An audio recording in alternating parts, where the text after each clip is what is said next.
hoy vamos a continuar con esta última sección, o mejor dicho, a concluir con esta última sección que hemos estado estudiando del Evangelio de Juan, en la que vemos a Jesús compartiendo estas últimas enseñanzas con sus discípulos antes de ir a la cruz.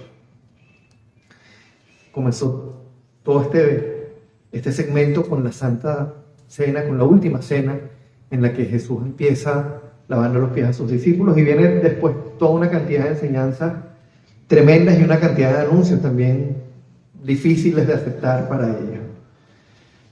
Pero ahorita llegamos ya al capítulo 17, que es probablemente uno de los capítulos más hermosos que encontramos en toda la Biblia, que marca literalmente el final de las enseñanzas, de este último periodo de enseñanzas de Jesús a sus discípulos antes de ir a la cruz. Antes de comenzar con el sermón, vamos a abrir nuestras Biblias allí en Juan 17 y vamos a leer los versículos 1 al 5.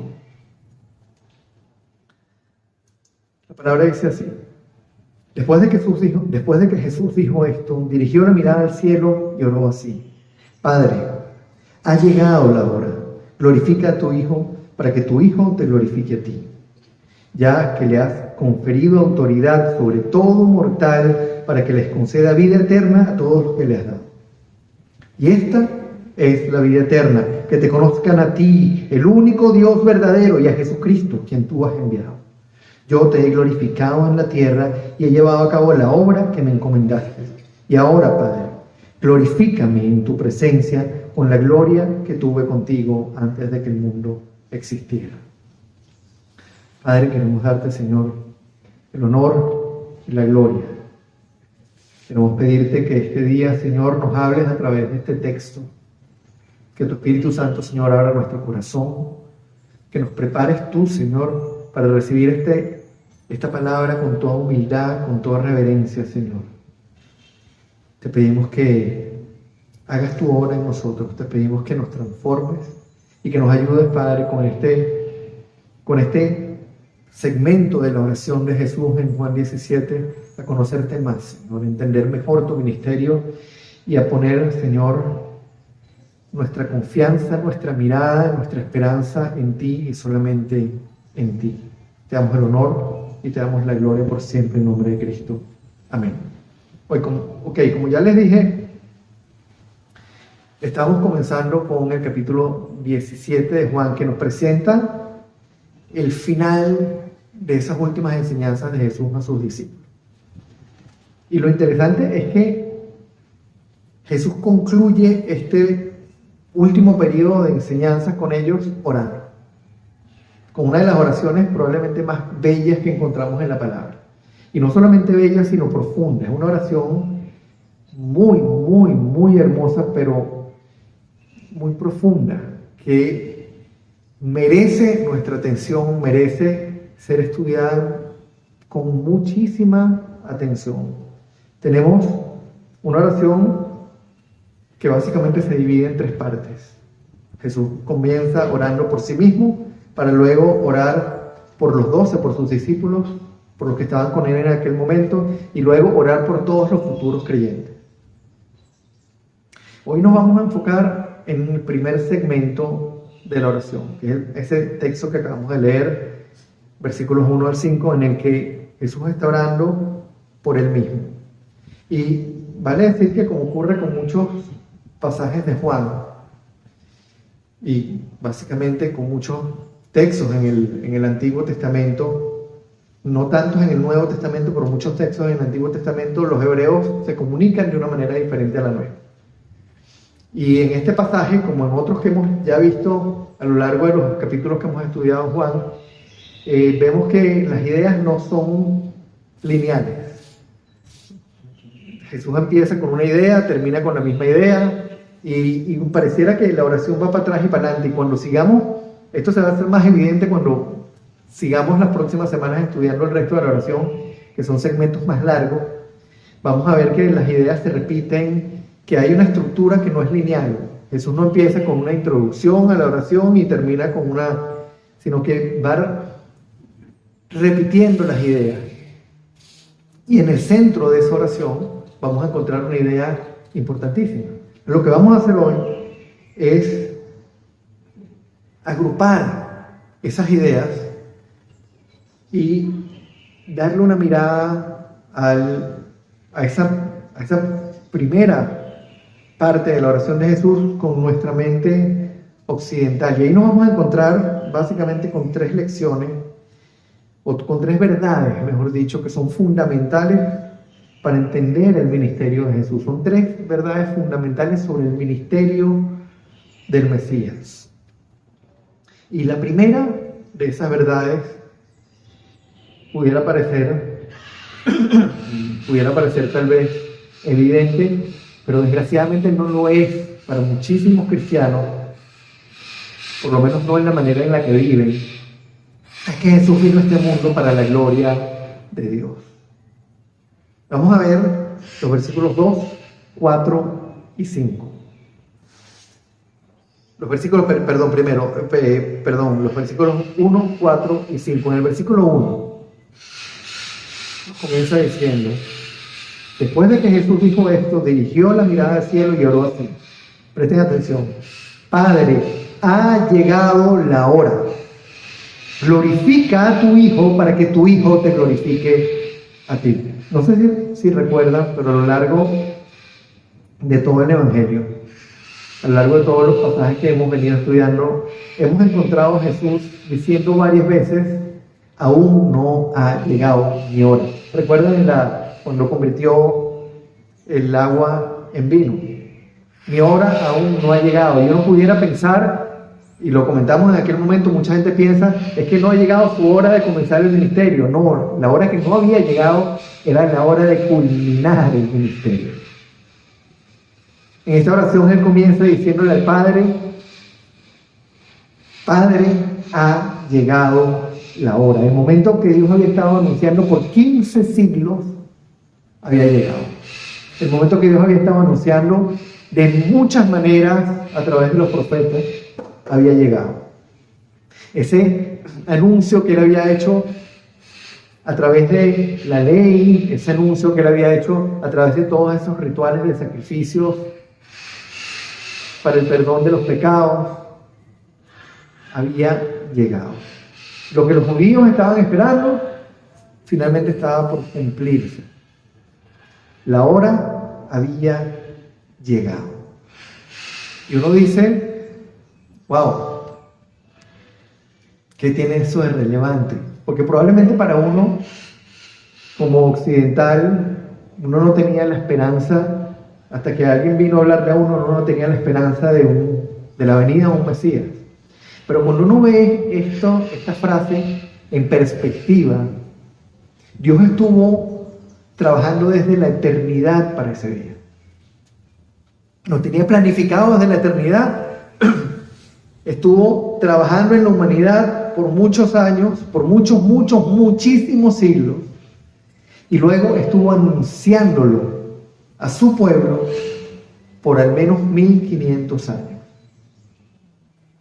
Y ese evento, que era el evento tal vez más importante en la historia de la humanidad, estaba por ocurrir. El plan de redención que Dios había preparado desde la eternidad estaba por cumplirse, estaba por consumarse. Y en ese contexto Jesús le dice al Padre, el versículo 4, yo te he glorificado en la tierra y he llevado a cabo la obra que me encomendaste.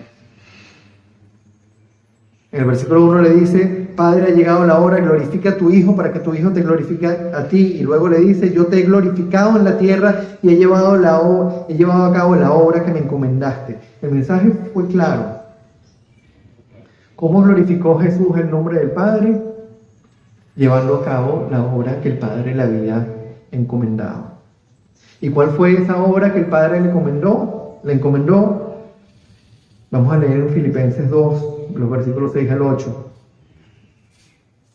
Tal vez uno de los pasajes que resume la esencia del ministerio de Jesús de una manera más clara y más hermosa. Filipenses 2, 6 al 8 nos dice que siendo por naturaleza Dios, Él no consideró el ser igual a Dios como algo a que aferrarse. Por el contrario, se rebajó voluntariamente tomando la naturaleza de siervo y haciéndose semejante a los seres humanos. Y al manifestarse como hombre, se humilló a sí mismo y se hizo obediente hasta la muerte y muerte de cruz. Él dejó su majestad, dejó su lugar de gloria y se hizo como uno de nosotros. Se humilló a sí mismo. Y no solo se humilló, sino que se ofreció en la cruz para recibir el castigo que nosotros merecíamos. Y lo hizo de acuerdo a lo que el Padre había planificado desde el inicio de los tiempos. ¿Se dan cuenta de lo crucial que estaba ocurriendo ahí? Jesús le dice al Padre: ha llegado la hora, glorifica a tu Hijo para que tu Hijo te glorifique a ti. Ya yo te he glorificado aquí en la tierra. Ya he llevado a cabo la obra que me encomendaste. Y luego le dice: ahora, Padre, glorifícame en tu presencia con la gloria que tuve contigo antes de que el mundo existiera. En otras palabras, ¿qué le estaba pidiendo Jesús al Padre? Padre, regrésame a tu lado. Llévame de nuevo a tu presencia. Cambia la humillación a la que me estoy sometiendo por la gloria en la que estaba antes de venir a este mundo, por la gloria que siempre disfruté a tu lado. Regrésame. Y lo interesante es que aquí vemos a Jesús glorificando el nombre del Padre y ahora diciéndole al Padre que glorifique su propio nombre. El propósito final del ministerio de Jesús, ¿cuál fue? Glorificar el nombre del Padre y que el Padre glorificara su nombre. En otras palabras, todo lo que Jesús vino a hacer fue para la gloria de ¿quién? Para la gloria de Dios. Absolutamente todo lo que Jesús hizo aquí fue para la gloria de Dios. Y ante esto nosotros nos tenemos que preguntar, hermanos, ¿qué lugar ocupa Dios y qué lugar ocupamos nosotros en nuestro concepto del Evangelio? Porque desgraciadamente lo que más abunda por ahí es un evangelio centrado en el hombre y no un evangelio centrado en Dios. Lo que más abunda por ahí es un evangelio que ve a Dios como el genio de la botella que nos da, que ve al hombre en el centro de todo, que todo gira en torno a nosotros y todos los mensajes que se predican están centrados en el hombre, en cómo vencer esto, en cómo vencer aquello, en cómo lograr esto, en cómo lograr aquello, en cómo ser más felices, en cómo salir del sufrimiento, en cómo ser exitosos, en cómo manejar esto, en cómo... Y la mayoría de los cristianos ven el cristianismo como algo que se centra en ellos mismos. ¿Hay un beneficio para el hombre? Claro que lo hay. ¿Hay una bendición tremenda para el hombre en el Evangelio? Claro que la hay, por supuesto que la hay. Pero el final de todo esto no somos nosotros. El centro de todo esto no somos nosotros, el centro es Dios mismo. Tanto que Jesús le dijo al Padre: Padre, te he glorificado aquí en la tierra, glorifícame ahora regresándome a tu presencia. Todo lo que Jesús hizo aquí fue para la gloria de Dios. Y de nuevo, preguntémonos, ¿qué lugar ocupa Dios y qué lugar ocupamos nosotros en el concepto que nosotros tenemos sobre el Evangelio? ¿Quién está en el centro? ¿Para quién es la gloria? ¿El Evangelio en el que yo creo está centrado en mí o está centrado en Él? ¿El Evangelio en el que yo creo busca cosas para mí o busca la gloria de Dios? Y eso es una pregunta crucial. Porque a donde me va a llevar mi pecado, a donde me va a llevar mi naturaleza caída, es a ponerme a mí en el centro. Y aunque estemos claros en esto, muchas veces nuestras oraciones terminan siendo más centradas en nuestra necesidad y en nuestros deseos y en nuestros problemas y en nuestro: Señor, resuélveme, Señor, ayúdame, Señor, dame, Señor, susténtame, Señor, fortaléceme, Señor. Pero no, Señor, utilízame en medio de las situaciones para tu gloria. Hazme un instrumento tuyo, Señor, para que tu nombre se conozca. Señor, haz de mí un siervo obediente, no importa que me duela. Haz de mí, Señor, un siervo útil para tu reino. Realmente la evidencia de quién es el centro de nuestra fe está en la manera en la que oramos. Y creo que es necesario, hermanos, que día a día nosotros nos tomemos el tiempo de acertizar nuestras oraciones. Ok, Señor, ¿estoy orando por mí todo el tiempo? ¿O estoy orando por ti, para tu gloria? ¿En qué? ¿En dónde estoy poniendo la mirada? ¿En lo que yo quiero o en lo que tú quieres? Vamos a pasar a la segunda verdad que encontramos en este pasaje. La primera, que todo en el Evangelio, todo en el ministerio de Jesús ocurrió para la gloria de Dios. Y por ende, Él es el centro del Evangelio. Él es el centro de todo y debe ser el centro de nosotros. Él debe ser nuestra prioridad. La segunda verdad es que Él llevó a cabo su obra con la autoridad que solo Dios tiene sobre el destino del hombre. El versículo 2 nos dice: ya que le has conferido autoridad sobre todo mortal, para que Él les conceda vida eterna a todos los que le has dado. No dice a todos los que creen, a todos los que le has dado. Y lo primero que vemos aquí es la soberanía de Dios sobre el destino de todo ser humano.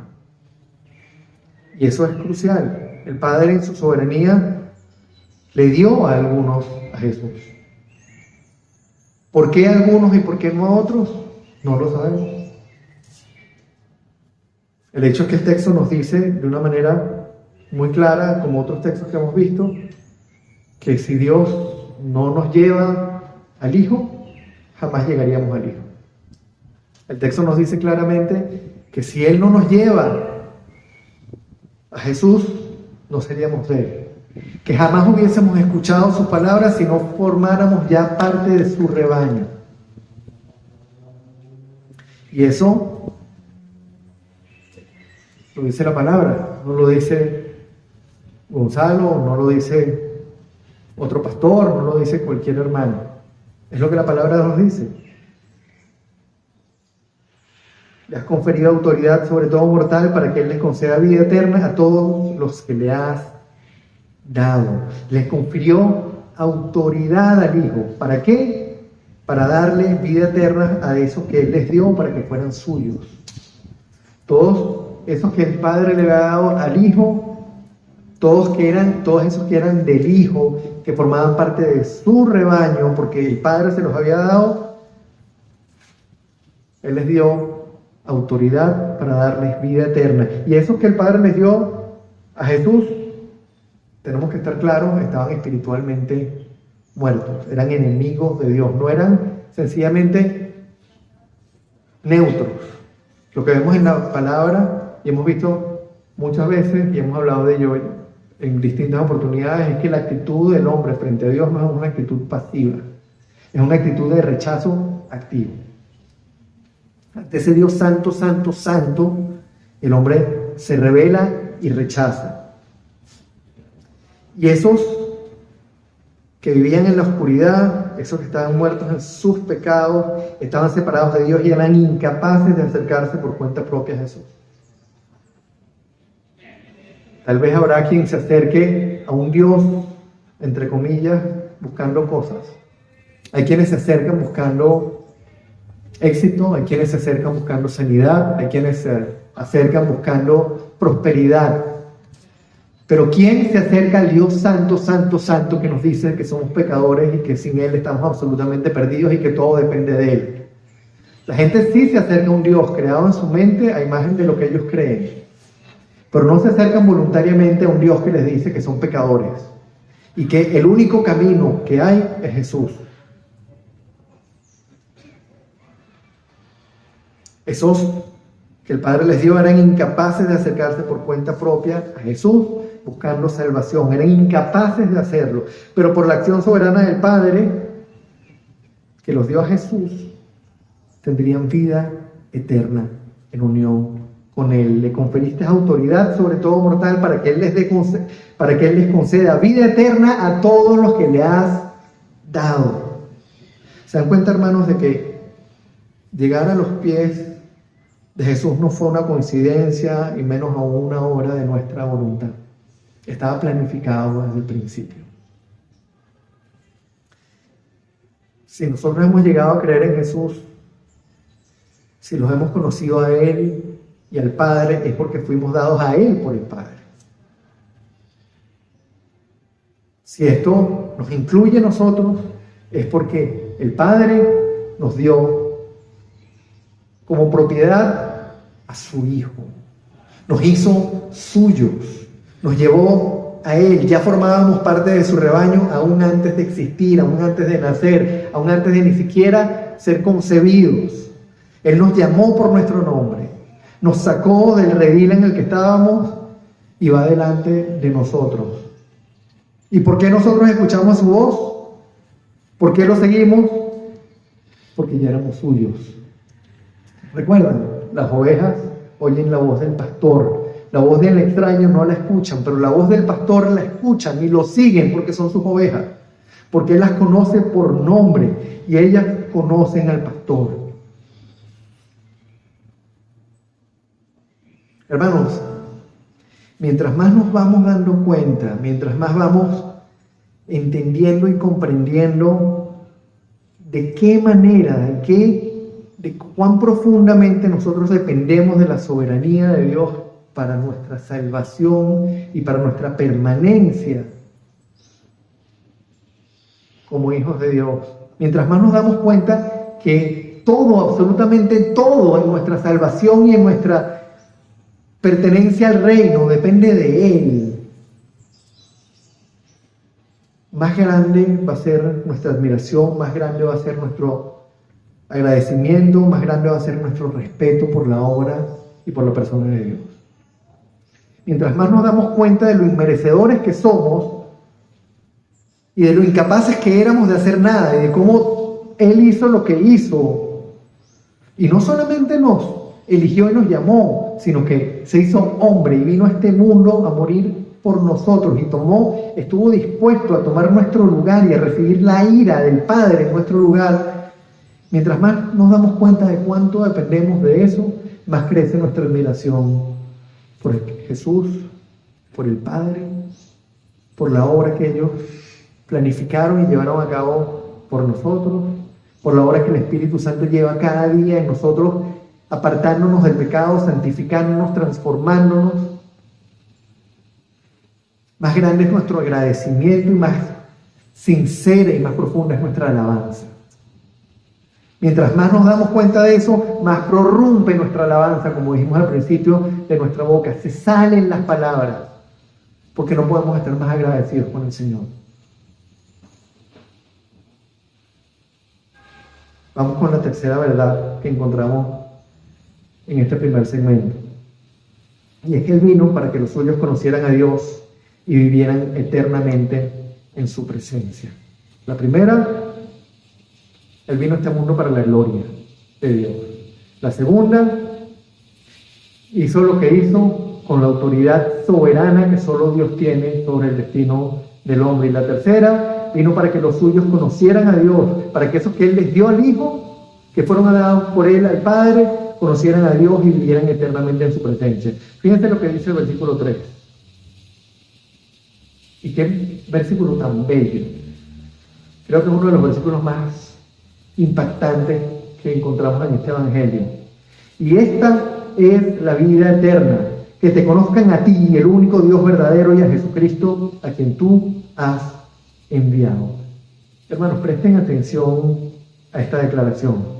Esta es la vida eterna, que te conozcan a ti y a Jesucristo, a quien tú has enviado. ¿Cuántas veces nosotros pensamos en la vida eterna como algo presente? No tendemos a pensar en la vida eterna como algo que va a ser allá, cuando ya estemos en la presencia física del Señor, después de que muramos. Aquí tenemos dos elementos cruciales, hermanos, que nos aclaran lo que de verdad es la vida eterna, lo que es y lo que no es. En primer lugar, la vida eterna no es algo que comienza en el futuro. No es algo que ocurre después de la muerte. En segundo lugar, la vida eterna comienza o comenzó para los que hemos creído, los que hemos sido rescatados, los que hemos nacido de nuevo, comenzó el mismo día en que llegamos a conocer al Padre, al único Dios verdadero y a Jesucristo a quien Él envió. Nuestra vida, nuestra verdadera vida, nuestra vida eterna comenzó el día en que conocimos al Señor. No va a comenzar el día que muramos y nos encontremos físicamente con Él.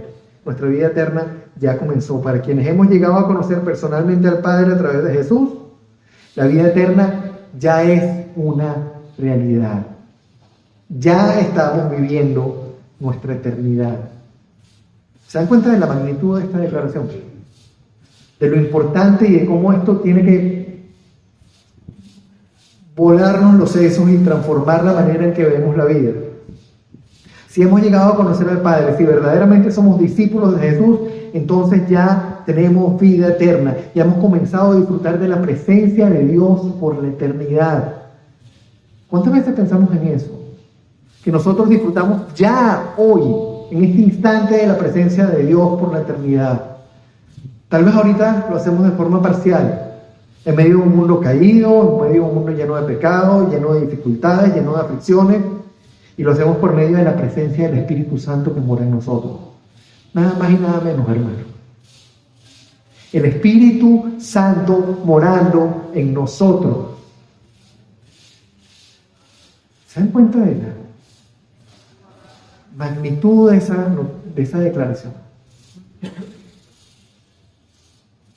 La disfrutamos de forma parcial y vivimos aflicciones y estamos siendo transformados y día a día el Señor va actuando en nosotros, día a día nos va moldeando a la imagen de Jesús, pero en un futuro muy cercano la vamos a disfrutar en toda su plenitud, estando cara a cara con Él. Y ese momento puede estar tan cerca como unos segundos o tan lejos como 30, 40, 50 años. Pero ¿qué son 30, 40, 50 años frente a la eternidad? Lo vemos como algo larguísimo. Pero realmente pasa en un segundo. Hermanos, a la luz de nuestra herencia eterna, a la luz de que ya tenemos vida eterna con Dios, a la luz de que como discípulos suyos ya hemos comenzado a disfrutar del don de la vida eterna que Él nos dio, ¿por qué habremos de afanarnos entonces por las aflicciones temporales de esta vida? ¿Por qué habríamos de buscar el gozo en los éxitos y en los placeres temporales de este mundo? ¿Se dan cuenta de cuán efímero es eso si lo comparamos con el verdadero don que el Señor nos dio? Ya tenemos vida eterna, ya disfrutamos de la presencia del Señor, el Espíritu Santo morando en nosotros, Dios mismo morando en nosotros, y nos afligimos por las cosas que nos pasan y buscamos nuestro gozo y nuestra alegría en las cosas de aquí. Nuestra realidad es que ya tenemos vida eterna y la estamos viviendo. Y hermanos, no podemos quitar la mirada de eso ni un segundo. Si nos descuidamos por un momento, perdemos. Como discípulos de Jesús, lo eterno ya lo tenemos asegurado y lo temporal está por acabarse. No podemos quitar la mirada de eso, hermanos. ¿Qué pasa cuando la quitamos? Nuestra carne nos impulsa a buscar el gozo ¿dónde? En las cosas de este mundo. A buscar la alegría ¿dónde? En los éxitos de aquí. A buscar la paz ¿en dónde? En la ausencia de problemas y en la ausencia de aflicciones.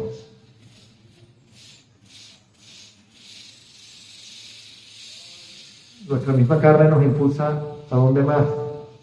A deprimirnos y a sentirnos tristes cuando las cosas no salen como nosotros queremos. A afligirnos cuando hay problemas. A ver el sufrimiento y las dificultades como algo terrible. Y se nos olvida que todas esas cosas, las buenas y las malas, son temporales. Y que como ciudadanos del reino de los cielos, ya estamos viviendo la eternidad. Hermanos, si ponemos la mirada en esta eternidad con Cristo, si ponemos la mirada en nuestra verdadera residencia eterna, hoy cantamos en esa ciudad de Dios. Si ponemos nuestra mirada ahí, las cosas temporales de este mundo van a pasar al lugar, van a ocupar el lugar que tienen, van a tomar en un segundo plano, van a perder importancia y vamos a poder darle a nuestra vida el verdadero sentido que tiene. El Señor no nos salvó para que fuéramos felices aquí y tuviéramos ausencia de problemas aquí y fuéramos prósperos aquí. El Señor, ¿se acuerdan lo que dijo en el texto de la semana pasada? En el mundo tendrán que aflicciones, pero anímense, yo he vencido al mundo. Él no dijo, hermanos, listo, ya no van a tener más aflicciones porque han creído en mí. En el mundo tendrán aflicciones, pero anímense, yo he vencido al mundo. Si ponemos la mirada en Él, si ponemos la mirada en la eternidad, las cosas temporales van perdiendo importancia. Y le vamos a dar a nuestra vida el sentido que debe tener. ¿Y cuál es ese sentido? Servir a Dios y hacer todo para su gloria. Así de claro. Estamos aquí para Él. Nos rescató para Él, nos hizo suyo para Él. Para que le demos la gloria. Para que seamos instrumentos suyos.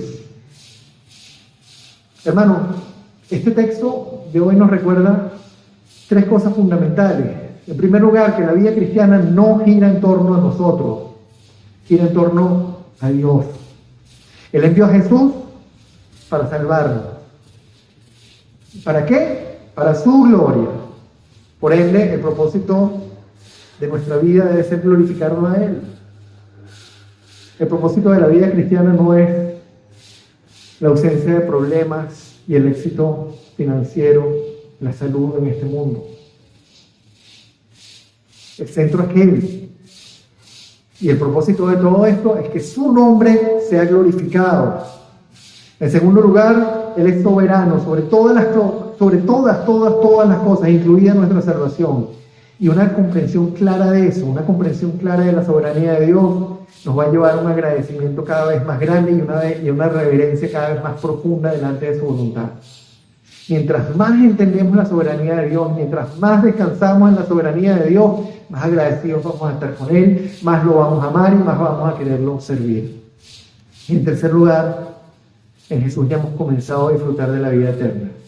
Y frente a eso, podemos y debemos ver las aflicciones y las alegrías de este mundo como lo que son, como cosas pasajeras, cosas efímeras, cosas que se evaporan en un momentico. Son como la neblina que ahorita está y en el momento siguiente se dispersó. Solo así vamos a disfrutar el verdadero gozo de la vida cristiana, que no proviene de las cosas de este mundo, sino de dónde? De servir a Dios y de hacer todo para su gloria. Fuimos creados para eso, fuimos diseñados para eso. Ni siquiera Él, siendo Dios, vino a ser servido, sino a servir y a dar su vida en rescate por muchos. Y fuimos creados, diseñados y rescatados para eso, para ser instrumentos suyos, para que todo en nosotros apunte a Él, para que seamos utilizados por Él, para que su nombre sea glorificado. Vamos a meditar en estas cosas, hermanos. Vamos a dedicarle este tiempo, esta semana, a preguntarnos, oye, Señora, ¿dónde está el centro de mi vida cristiana? Vamos a ver nuestras oraciones, vamos a ver cómo estamos orando. Señor, ¿estoy poniéndote a ti en el centro o me estoy poniendo a mí en el centro? Señor, ¿estoy realmente dependiendo de tu soberanía? ¿O pienso que mi vida cristiana y mi caminar cristiano depende de mi voluntad y de mi fortaleza? Ayúdame, Señor, a depender de ti para vivir la vida cristiana con verdadera fortaleza y con el éxito sobre el pecado y con el poder sobre el pecado que solo tú me puedes conferir. Señor, ayúdame a poner la mirada en la eternidad. Ayúdame a poner la mirada donde tiene que estar puesta, Señor, para que las cosas de este mundo sean verdaderamente pasajeras y para que cada día, Señor, recuerde más que soy un extranjero, un peregrino aquí, que mi verdadera ciudadanía, Señor, está en el reino de los cielos. Ya no somos ciudadanos de este mundo. Vamos a orar. Padre, te damos gracias, Señor, porque en esta oración hermosa de Jesús, Señor, tú nos llevas